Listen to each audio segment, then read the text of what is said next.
Artėjant šventoms kūčioms, šventoms kalėdoms ir naujiesiems metams sustoja laikas. Miestai nušvinta šviesomis, namuose kvepia eglute ir ramybė, o širdyje tyliai kyla klausimai, kurių visus metus vengiame.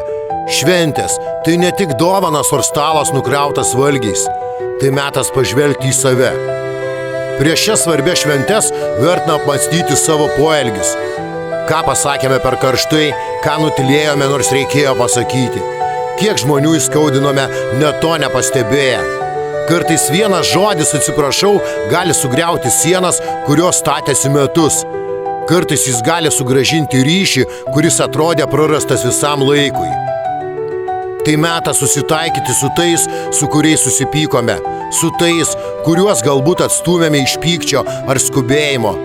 Tai metas suartėti su brangiausiais, šeima, draugais, tais, kurie buvo šalia ir džiaugsme ir tyloje. Ne su tais, kurie tik praeina pro mūsų gyvenimą, bet su tais, kurie jame lieka. Šventos kūčios, šventos kalėdos taip pat moko paleisti. Paleisti nuoskaudas, kurios slegia širdį.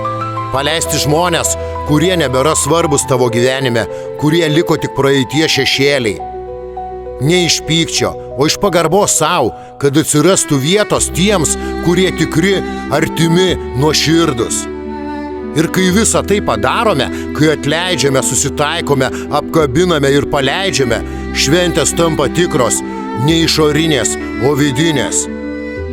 Tad linkiu visiems šių šventų kūčių, šventų kalėdų metu šilumos širdyje, ramybės mintyse ir tikrų žmonių šalia. O ateinantys naujieji metai tegul atneša daugiau supratimo, daugiau drąsos būti savimi, daugiau meilės ir vilties.